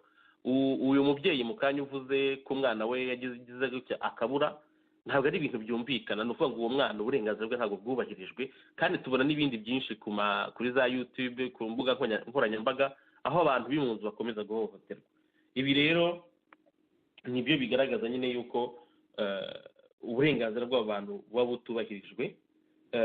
Nkongera nkavuga nti nta n'umuntu uhunga ahari iterambere nyaryo. Ubwo kandi nkavuga nti ushaka no kumenya ahari ubumuntu bajye bareba ibikorwa. Impamvu mbivuze ni ukubera ko kuva uyu mushinga ubumuntu mu bantu mwawutangira, ibikorwa birivugira, ibikorwa birigaragaza. Nta nubwo ari ibintu mufata ngo mwandike cyangwa se ngo muze mwivugire, ni ibintu ari nabyo mbashimira cyane. Ni ibintu mukora mu buryo bw'umucyo, kandi abo mwabikoreye bakanahabwa n'ayo mahirwe yo kuvuga bati turashima ibyo mwadukoreye, turashima ibyo mwatugejejeho, ndetse n'abashaka ubufasha bakaza bakabivuga, ku buryo n'abumva ikiganiro n'abumva bashaka gutanga ubwo bufasha bamenya bati umuntu yivugiye twabyumvise. Ibi rero ni ibintu by'ingenzi kandi by'ingirakamaro muri uyu mushinga, bituma uyu mushinga ugira credibility cyangwa se ufatwa mu buryo wagombye gufatwamo. ubumuntu ntabwo ari inzangano, ntabwo ari amacakubiri yaba ashingiye ku bwoko cyangwa uturere. Hari n'ayandi yadutse wenda ngo avuga ngo aho abantu ngo babaga mbere y'intambara cyangwa se aho babaga mbere ya 1994 cyangwa baturutse nyuma ya 1994. Ibi byose ntabwo birimo ubumuntu kuri ngewe.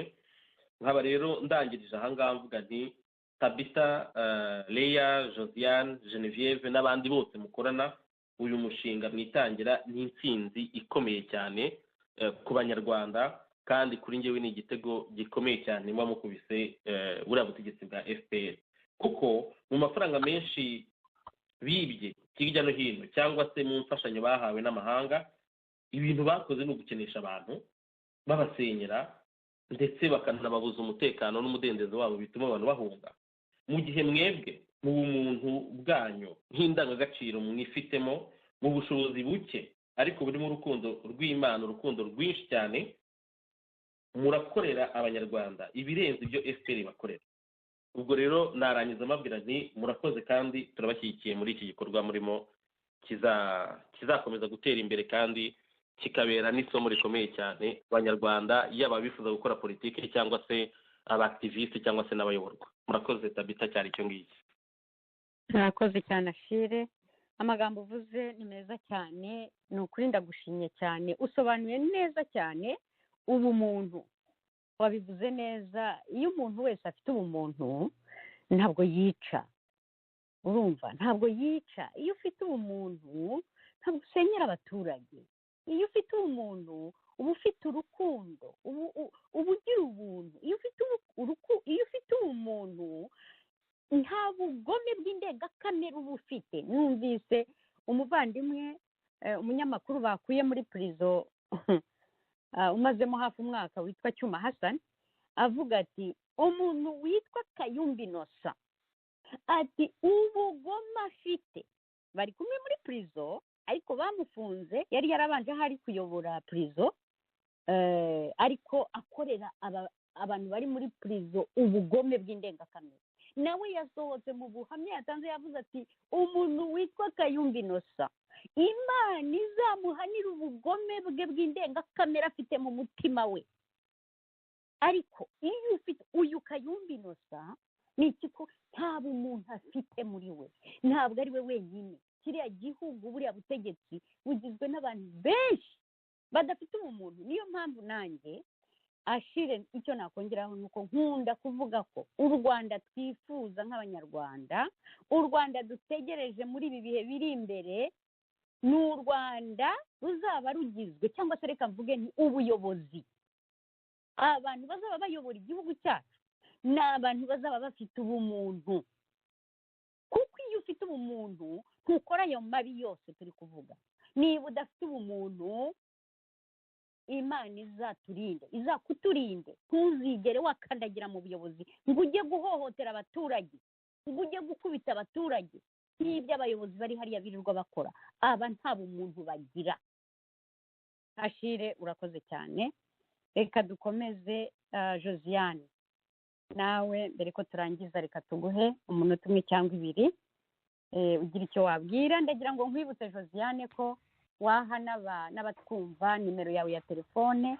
Uyu Josiane niwe utwakirira inkunga ku bantu bifuza gufasha cyangwa se gutera inkunga cyangwa se gufungura igipfunsi ku bantu bari i Burayi cyangwa se bari mu mugabane wa Afurika. Mwaca kuri Josiane, niwe utwakirira iyo nkunga hanyuma tukayigeza ku baba bayikeneye. Josiane, ijambo ni ryawe. Urakoze. Ashira avuze amagambo meza cyane shyigikiye, kandi nawe urangije uvuga ko abantu bazasimbura buriya butegetsi rwose. Abana b'abanyarwanda barababaye bihagije, imyaka ishize y'30 hari amarira gusa, ahubwo ibintu bigenda biba bibi kurushaho.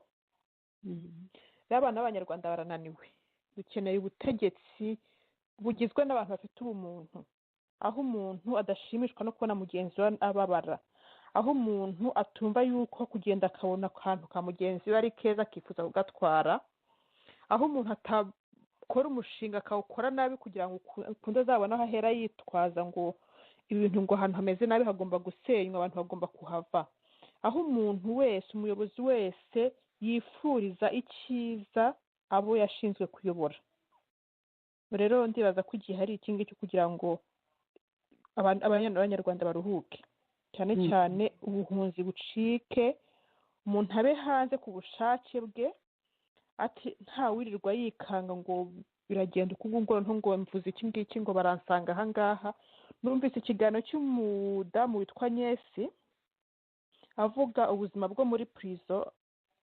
Biteye agahinda kumva umuntu, yewe simbizi, njya nkibaza niba kiriya gihugu abategetsi bakirimo niba ari abantu cyangwa niba barataye umuntu bwabo ahantu tutamenya, ariko birababaje kumva umuntu ashimishwa no kugirira undi nabi, umuntu agashimishwa no kubona undi ari kubabara. Yavuze ukuntu uba uri muri prison ariko ibyo bikaba bidahagije, nabo muri kumwe muri prison bakaba bashaka kukwifuriza kugukatira bwa kabiri, bakajya kugufungirana mu cyumba kirimo amazi n'akantu ko kwifubika ukaba rufite bakabanza bakakakwaka. Ubwo ntabwo ubwo ni ubukoko, sinzi niba n'ibikoko bikora ibintu nk'ibyo ngibyo.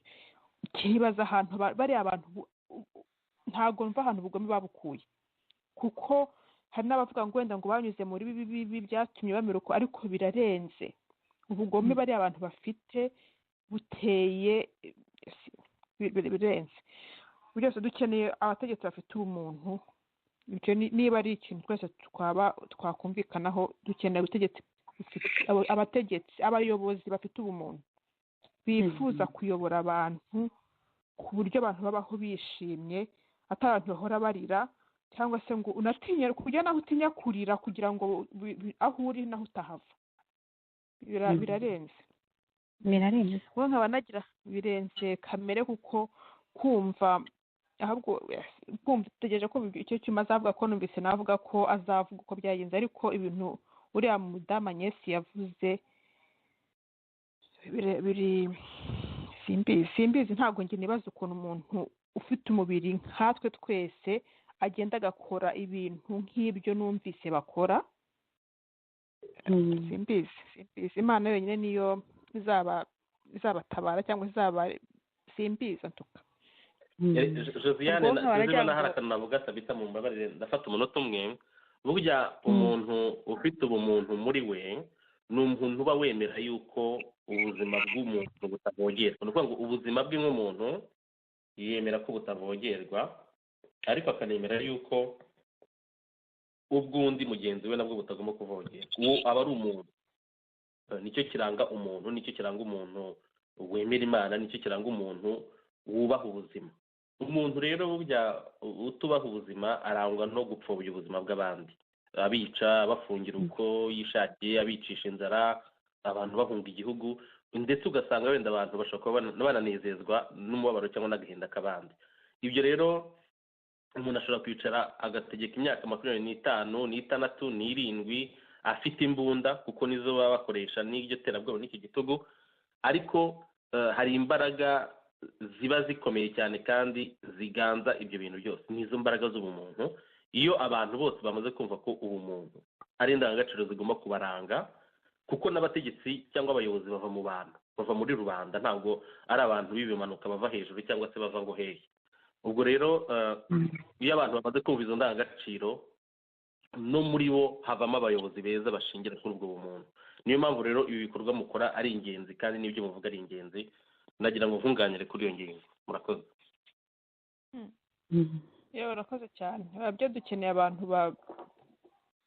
bubaha umuntu, bubaha ubuzima bw'umuntu, kuko hari aho ngera nkibaza niba nabwo ubwabo babukunze, kuko ntabwo mbona umuntu ukora ibintu nk'ibyo bakora yarabyaye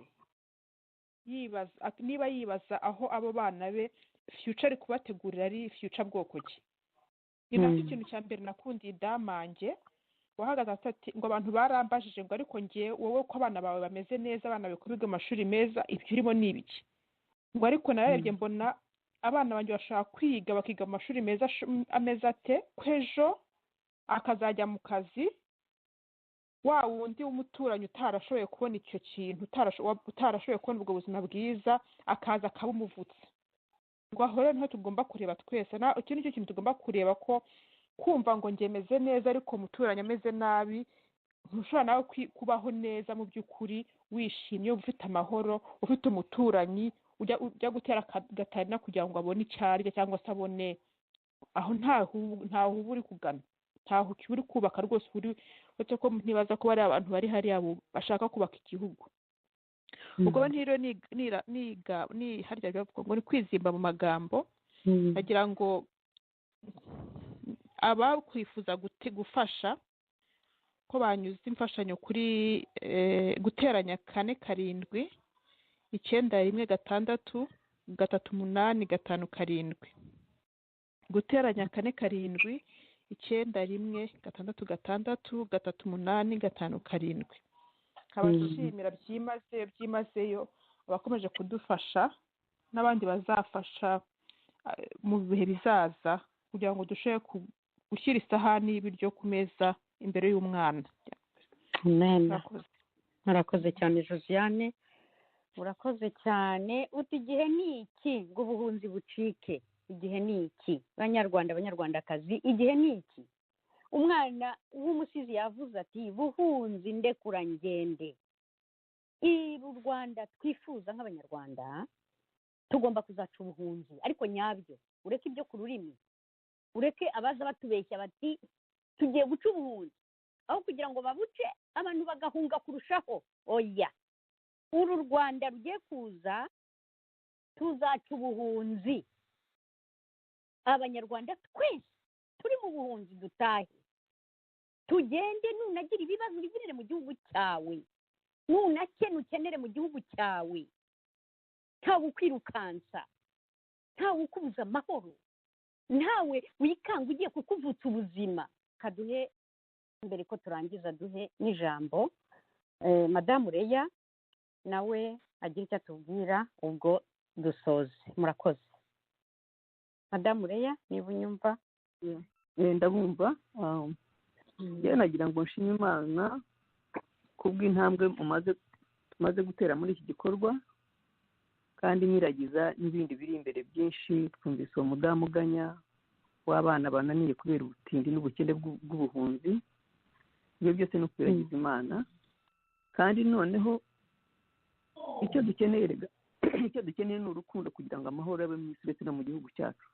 igihugu cyacu kigaragara ni ingoma ya Satani. ntabwo mwexpectinga ibintu byiza bishobora kuva mu bantu badafite urukundo, badafite umuntu, bayobowe na Satani. ni igihugu kirimo umwijima gikeneye umucyo, kandi umucyo uva mu bantu bafite urukundo.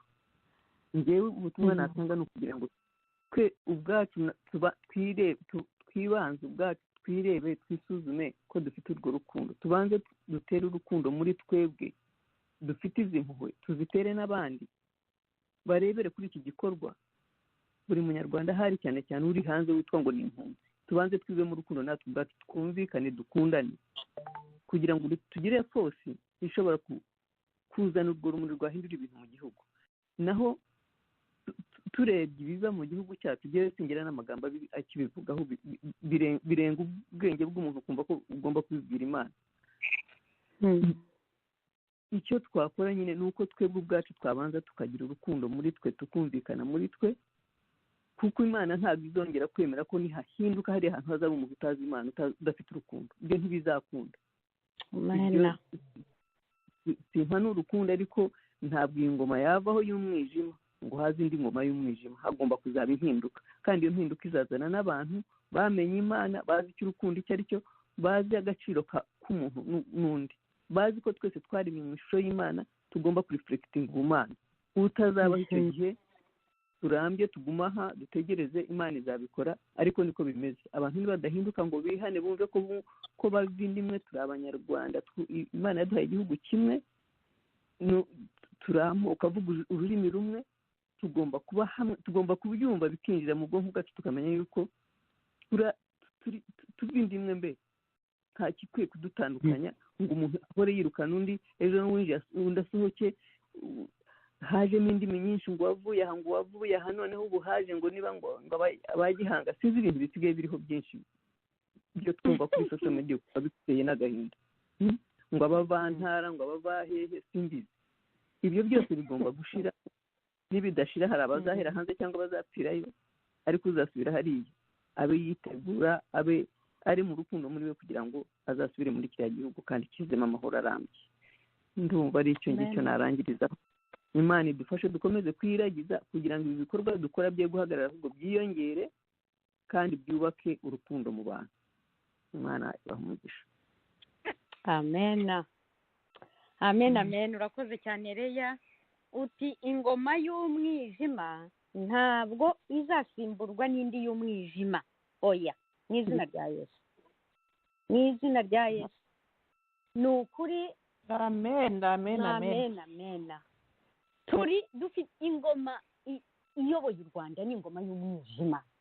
Twahagurutse muri iki gikorwa cy'ubumuntu kugira ngo dutinde iyi ngoma y'umwijima ikomeje gutoteza abanyarwanda, ikomeje gukenesha abanyarwanda, ikomeje kwica abanyarwanda, ikomeje, umuntu yavuga ngo ikomeje ntarangize, yica abanyarwanda ikabeshya, ikomeje kubeshya. Mana yanjye, ingoma y'ababeshyi gusa, canyi n'agahinda, bakamanika umuntu barangiza bati yiyahuye.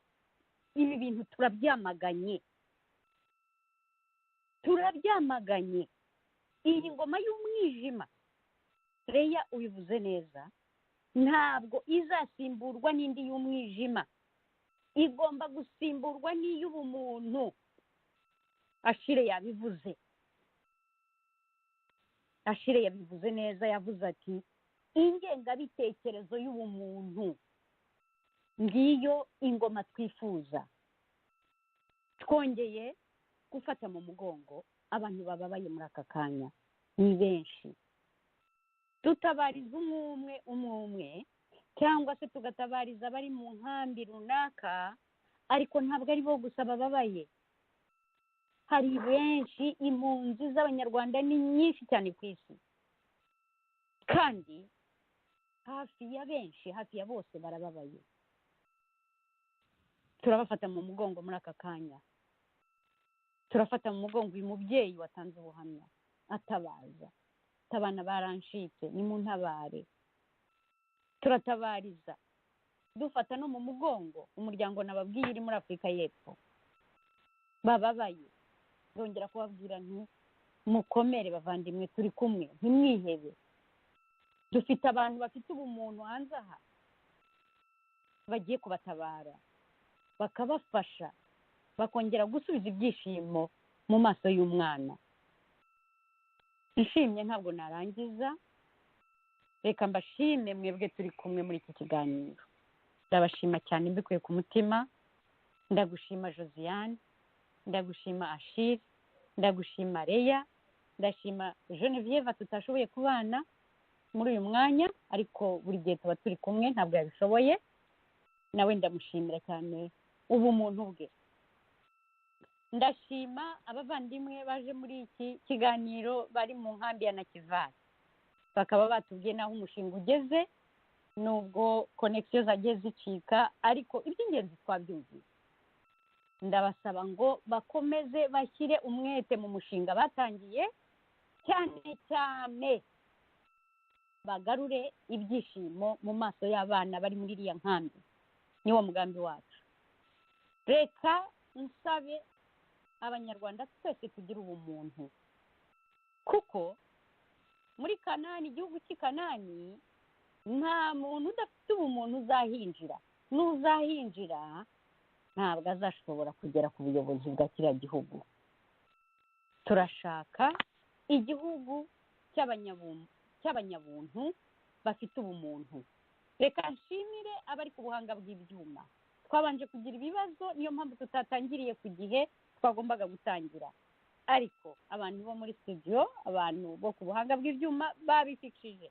Ndabashima cyane ubwitange bwanyu bavandimwe, muhora mutegereje, muhora muri ready yo gushyira abantu ku maradiyo kugira ngo abatakamba basaba ubuhamya, basaba basaba ubufasha babona aho bavugira, natwe twese ibitekerezo byacu tubona aho tubitambukiriza. Ndabashimye cyane, ndashima namwe mwese muzafungura igipfunsi mugafasha aba bavandimwe bakomeje gutabaza. ubwo rero ikiganiro cyacu kikaba gihagarariye aha, nkaba ngira ngo mbasabire imigisha y'Imana aho bwije mugire ijoro ryiza, aho bukeye cyangwa abari ku manywa mugire umunsi mwiza. Murakoze cyane.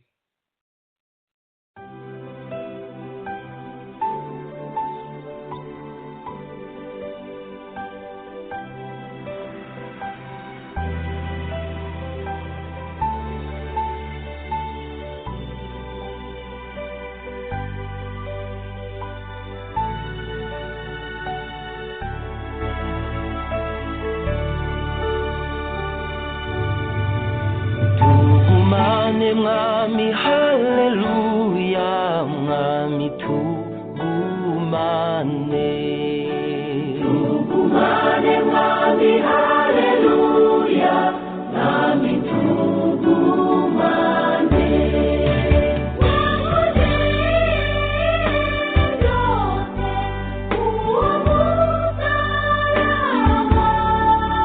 Tugumane mwami haleluya, mwami tugumane.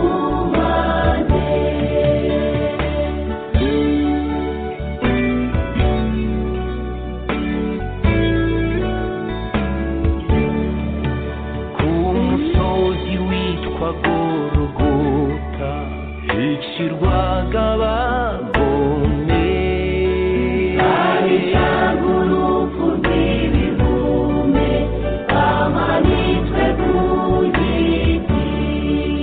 Mwami Yesu niho bakujyanye bakwica urupfu rubi, yatumye n'Imana ikuzinukwa kubera ibyaha byacu.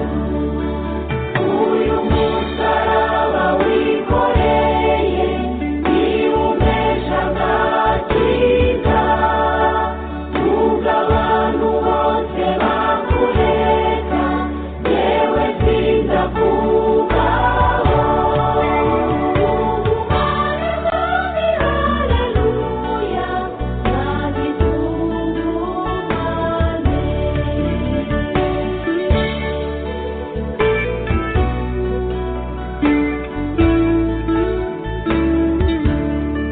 Iyi si yose yagize ubwoba ibonye umaze gupfa, nanjye ntinyurwa no kunanirwa kuko agira Muremyi. Izuba ryo ryahise rihomba abubwira kabiri, kuko wari umucyo w'ubugingo yaramaze gutanga.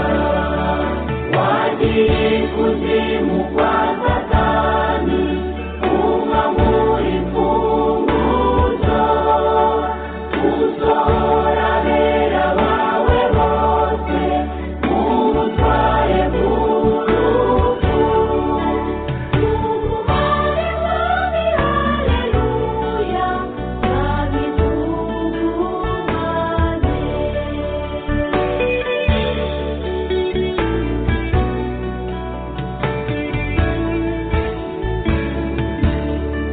Abari kure namwe abari hafi mwese nimuririmbe, Rutare rwisumba n'amahanga n'ukuri yarazutse.